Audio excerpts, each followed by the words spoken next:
Hola a todos, hola a todas. Estamos aquí en este especial de entrevistas en el Festival Ladera Sur 2023, esta fiesta de la naturaleza que reúne mucha gente muy entretenida que ha dedicado su vida a la naturaleza y al medio ambiente. Hoy día estamos con Cristian Donoso, que tiene un currículum muy entretenido. Explorador polar, montañista, kayakista, fotógrafo, realizador audiovisual. Bienvenido, Cristian. Gracias, Sotero. Oye, Cristian, bueno, explorador, has realizado más de 50 expediciones, yo creo que 50 ya es un número muy bajo, de expediciones a la Patagonia y también Antártica has visitado. Sí. De todos estos lugares, conociendo lugares que uno quizás nunca se imaginaría haber conocido, ¿cuál es tu lugar favorito de Chile?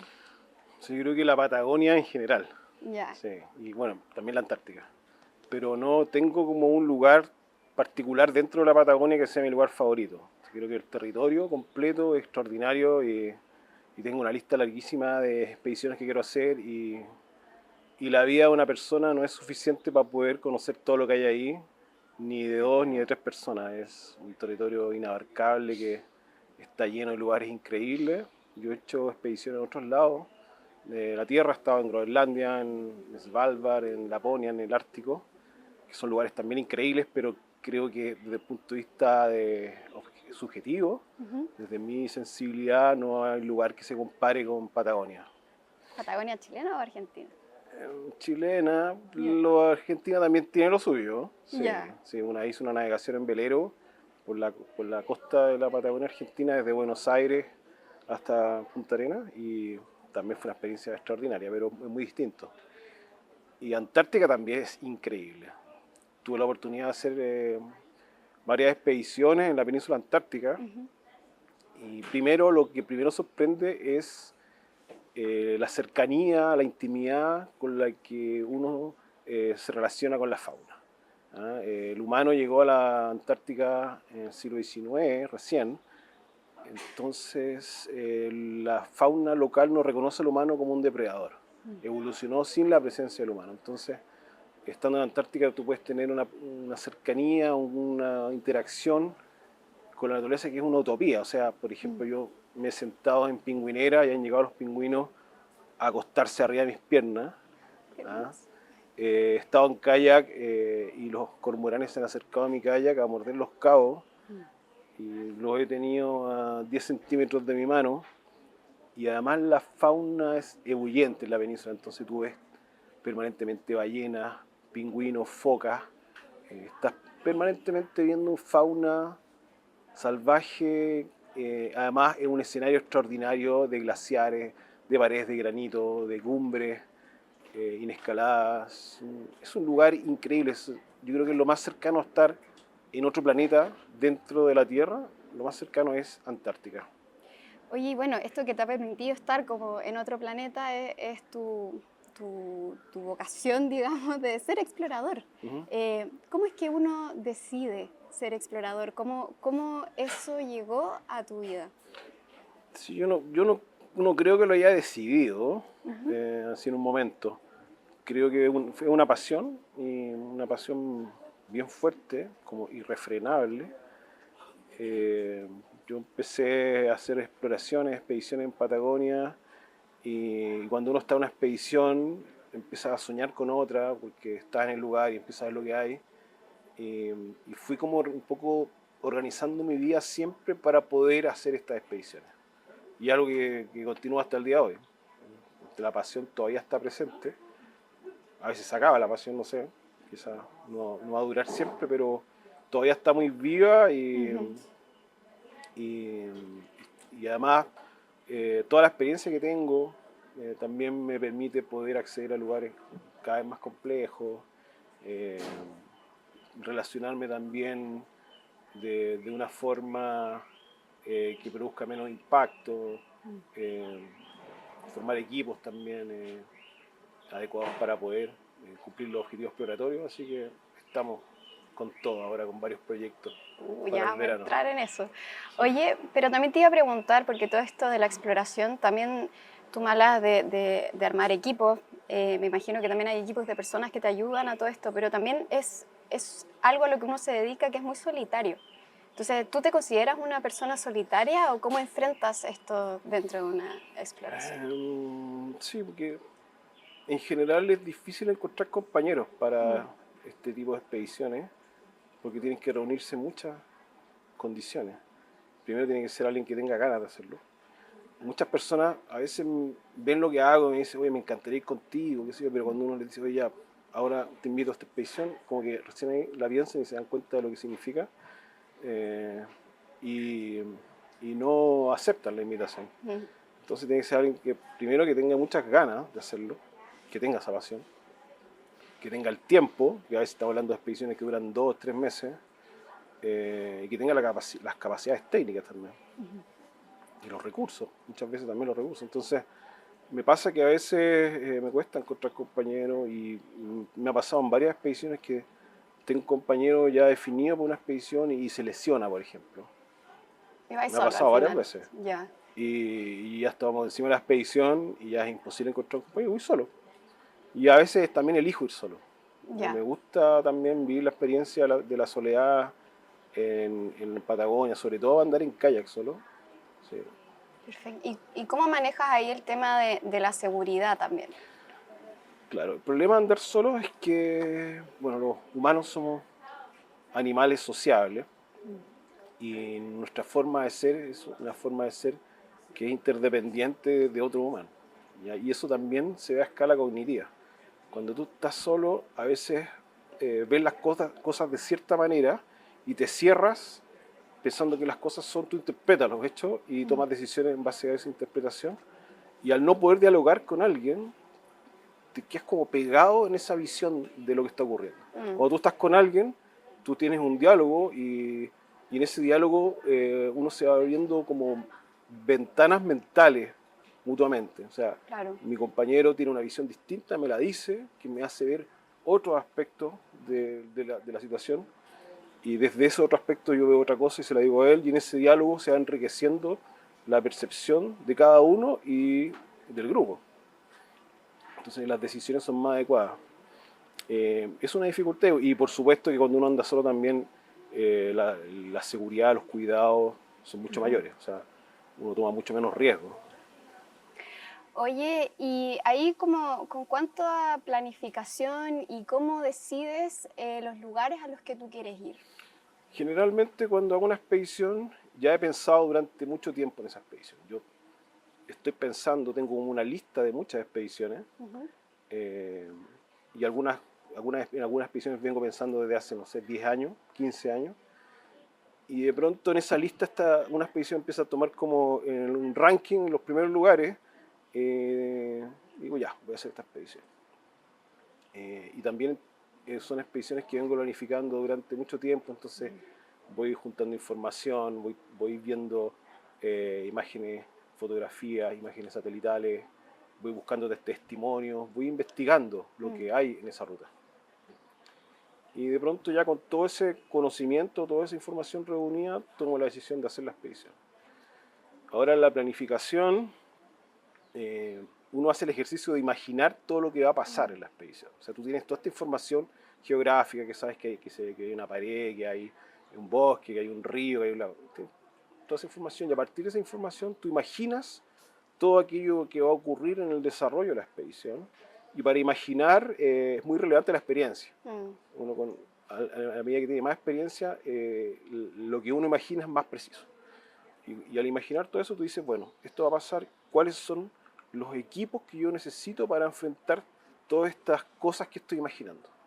Y empiezas a hacer la lista de los equipos que son esenciales. mm, ¿Ya? Ahora, la decisión de los equipos, obviamente que uno no puede llevar todo lo necesario para enfrentar todas las situaciones que se pueden dar, porque cada gramo que tú llevas tienes que cargarlo.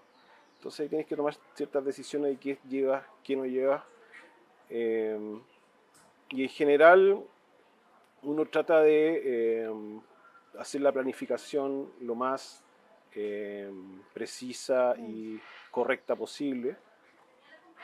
Y buena parte del éxito de la expedición depende de la planificación, pero más aún depende de la capacidad de improvisar con recursos acotados. Siempre tuvo una expedición, te va a enfrentar a situaciones mm. o que no tenías prevista, o que quizás las tuviste prevista, pero no decidiste no llevar el equipo para hacer frente a ese problema y tienes que resolver el problema con los recursos que tienes a mano. Y ¿Y tienes te ha que tener tocado alguna vez? una actitud y también la capacidad de hacerlo. Claro. Sobre todo la actitud. ¿Y te ha tocado, si nos puedes compartir algunas de esas veces como que te ha llegado este momento y has tenido como que sobrevivir con los pocos recursos que tienes? Sí, o sea, por ejemplo, una vez hice una expedición antártica, Ujú. y una expedición compleja porque era una navegación expuesta a oleaje oceánico. Unimos las islas de las Shetland del Sur, que son Perfecto. varias islas, y entre las islas hay corrientes muy fuertes, porque son una isla que es como peinada por las corrientes antárticas que corren en torno a la península antártica en sentido horario, y cuando pasan ¿Ya? por estas islas corren a través de la isla. Entonces nosotros íbamos a pasar en kayak de una isla a otra, y era como cruzar un río, ¿ya? De lado a ¿Ya? lado. Eh, y cuando estaba empezando la expedición, yo estaba acostumbrado a los trajes secos con cierres metálicos, que en general uno aplica fuerza sobre el cierre y no pasa nada. Y fui con un traje que tenía un cierre de plástico, que era muy bueno, pero era mucho más delicado. Entonces cuando tomé el cierre, lo tomé como sin pensar mucho en lo que estaba haciendo, pero Oh, como estaba acostumbrado a hacerlo con mucha fuerza, lo tiré y lo rompí. se rompió. Rompí el carro del cierre. Oh, ¿Ya? ya. Y no podían navegar sin traje seco. Y menos no podía navegar con el traje seco roto, porque si me caía el agua, me iba a entrar agua al traje Sí, y es como imposible. un ancla. Así. Claro, entonces tuve que buscar la forma de ponerme el traje o con el carro roto. Y lo único que tenía como para juntarle un poco era Ujú. tape, y tenía una herramienta con alicate. Entonces, la primera vez que me puse el traje me demoré como 2 horas, porque iba con el alicate cerrando los dientes, uno No. por uno, ¿sí? Oh, Y después por la espalda, ¿no es cierto? Y si soltaba el carro, el carro se desarmaba todo esto, y perdía todo el trabajo. perdí todo tu trabajo en una Claro, hora. entonces estuve 2 horas, obviamente que fallé las primeras veces y al final Claro. lo logré. Y en los días siguientes, cada día me fui haciendo cada vez más experto en ponerme, en cerrar el cierre. Entonces al final ya lo hacía, no sé, en 15 minutos. No te demoráis nada ya. Claro. Pero también uno podría decir, Sí, bueno, pues. chuta, se acabó esta expedición porque no tengo cómo. ¿Y ahí qué hacís? ¿Dais media vuelta? Claro, tendría que llamar Sí. al buque, en este caso el buque de la Armada, que nos fuera a buscar y se acabó la expedición. Mm. Pero claro, uno se imagina que se te va a romper. O sea, claro, todo se puede romper, digamos. Claro, son cosas que no Pero te qué va a imaginas. pasar, y si Sí, te lo pues. imaginas tampoco no va a llegar un cierre de repuesto y todos los componentes para cambiar el cierre, o sea, Claro. claro. O llevar un traje seco de repuesto, qué sé yo. Sí. Claro, ya estás más preparado ante la... Sí. Otra vez me pasé en la Antártica, íbamos con una carpa, hice una expedición larga, 91 días, y tuvimos un temporal de viento muy fuerte, que fue el mismo día que fue el terremoto acá en Chile, el 2010. Ah, Ese mismo día tuvimos un temporal gigante de viento que nos destrozó la carpa. ya. Y claro, antes de esa expedición pensábamos que eventualmente se podía romper la carpa, y llevar una segunda carpa era mucho peso, porque además son carpas muy robustas, muy pesadas, y decidimos llevar elementos para repararla, varillas de repuesto, tela, y finalmente con eso hicimos frente. No fue perfecto, digamos, Pero pero se solucionó, o claro, sea, estaba la pudimos seguir. opción, claro. Oye, y ahí mismo en el tema de la planificación, bueno, si uno lee tus expediciones, siempre tienen mucha información, compartes bien esto que hiciste de reconstruir a través de relatos de personas, de estudios, haces una investigación muy detallada y también hay investigaciones que tienen mucho vínculo con el pasado. Entonces yo te quería preguntar, ¿qué te atrae del pasado? Como, ¿por qué te interesa reconstruir ciertas historias del pasado? Sí, me atrae porque la historia, el pasado en estos lugares como Patagonia eh, te permiten entender el presente, te permiten entender el presente, lo que Ujú. estás viendo, porque cuando tú haces estas expediciones, en la medida que entiendas lo que está pasando en el paisaje, la experiencia puede ser mucho más rica, ¿no? Entiendes las dinámicas, los procesos, los fenómenos. Y dentro de este entendimiento es esencial conocer la historia, ¿ya? Los cambios, y además también en la medida que tú vas entendiendo los cambios desde el pasado al presente, también puedes proyectar lo que va a pasar hacia el futuro. Entonces una comprensión más completa y el explorador, una de las cosas que lo mueve es la curiosidad. Hay una curiosidad geográfica, ¿ya?, sobre el territorio y lo que hay en él. Entonces esa curiosidad también se proyecta a aspectos como la historia del territorio, la historia natural, la historia del poblamiento humano, etc. Para ir terminando ya, te quería preguntar si tienes algún mensaje para algún futuro explorador. Yo creo que hay que hay que ser tenaz y tener mucha convicción, porque no es fácil ser explorador, porque cuesta desarrollar otros aspectos de la vida cuando haces expediciones, porque necesitan mucho tiempo. Entonces, por ejemplo, no sé, yo estudié Derecho, pero no tengo la posibilidad de poder proyectarme como profesionalmente. En eso. Claro, porque Claro. necesito, o sea, destino a veces 6 meses al año en hacer expediciones. Entonces hay que tener mucha tenacidad. Creo que también el rol del explorador, bueno, antes el rol de los exploradores era describir el territorio, era investigación finalmente. El explorador hacía investigación, las macroformas del territorio, como Alberto Agostini, que antes que aparecieran los aviones, la única forma de entender cómo era el territorio era ir a esos lugares por tierra, de estas expediciones, cosa que ya no es necesaria, pero el explorador ha adquirido nuevos roles y sobre todo en el ámbito de la protección del medio ambiente, porque el explorador tiene un contacto muy íntimo con la naturaleza, ¿ya?